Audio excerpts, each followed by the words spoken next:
പിറവത്തെ പ്രധാന അധ്യാപകനിൽ നിന്നും പണം തട്ടാൻ PTA പ്രസിഡന്റ് ബിജു തങ്കപ്പനും സംഘവും ആസൂത്രണം ചെയ്തത് വൻ ഓപ്പറേഷൻ എന്ന് വിജിലൻസ്.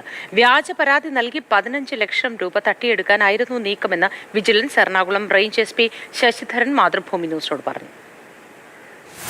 പിറവം സെന്റ് ജോസഫ് സ്കൂളിലെ PTA പ്രസിഡന്റ് ബിജു തങ്കപ്പൻ, മുൻ PTA എക്സിക്യൂട്ടീവ് അംഗം പ്രസാദ, സുഹൃത്തുക്കളായ രാകേഷ്, അലേഷ് ജോസ് എന്നിവരാണ് തട്ടിപ്പിന്റെ ആസൂത്രകർ. പ്രധാന അധ്യാപകനായ ഡാനിയൽ തോമസിൽ നിന്ന് 15 ലക്ഷം തട്ടാനായി സംഘം ആസൂത്രണം ചെയ്തത് വൻ ഓപ്പറേഷനാണ്. സ്കൂളിൽ ക്രമക്കേട് നടന്നെന്ന് ചൂണ്ടിക്കാണിച്ച അധ്യാപകനെതിരെ വിദ്യാഭ്യാസ വകുപ്പിൽ വ്യാജ പരാതി നൽകുകയായിരുന്നു മുൻ PTA പ്രസിഡന്റായ പ്രസാദ്. പിന്നാലെ പരാതി ഒത്തുതീർപ്പാക്കാനായി PTA പ്രസിഡന്റ് ബിജു അധ്യാപകനരികിലെത്തി. വിദ്യാഭ്യാസ വകുപ്പിലെ ഉദ്യോഗസ്ഥരാണെന്ന് പരിചയപ്പെടുത്തി പണം ആവശ്യപ്പെട്ടെത്തിയതും കൂട്ടാളികൾ തന്നെ.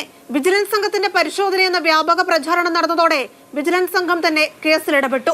ഇതോടെയാണ് തിരുവനന്തപുരത്ത് വെച്ച് 2 ലക്ഷം രൂപ കൈമാറുന്നതിനിടെ തട്ടിപ്പ് സംഘം പിടിയിലാകുന്നത്. തിരുവനന്തപുരത്തുള്ള വിദ്യാഭ്യാസ വകുപ്പ് ആവശ്യപ്പെട്ടു. അവിടെ പരാതി തരണം, ഇവിടെ മാത്രം തരുന്ന പോലെ അവിടെ പരാതി തരണം, അതിന് അവിടെ കൂടി കൊടുക്കണം. പിന്നെ DD ഓഫീസ് കൊടുക്കണം എന്നൊക്കെ പറഞ്ഞിട്ടാണ് 15 lakhs ആവശ്യപ്പെട്ടത്. പിന്നെ നമ്മളുകൂടി അയാളെ കൊണ്ട് സംസാരിപ്പിച്ച് 5 ലക്ഷത്തിലേക്ക് അദ്ദേഹത്തിനെ ശരിക്കും വല്ലാതെ ബ്ലാക്ക് മെയിലിരുന്നു. അദ്ദേഹം വല്ലാത്ത തകർന്നൊരവസ്ഥയിലായിരുന്നു.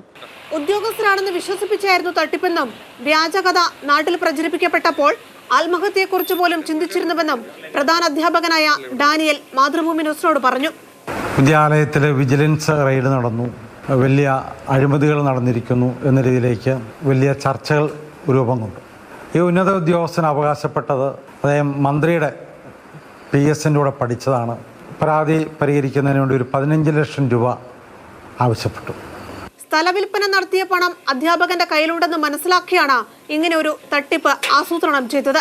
തിരുവനന്തപുരത്ത് ഹോട്ടൽ മുറി എടുക്കുന്നതിനും ഗിഫ്റ്റുകൾക്കും യാത്രയ്ക്കുമായി വലിയൊരു തുകയും സംഘം തട്ടിയെടുത്തിട്ടുണ്ട്. ക്യാമറമാൻ ബിനു തോമസിനൊപ്പം റിയ, മാതൃഭൂമി ന്യൂസ്, കൊച്ചി.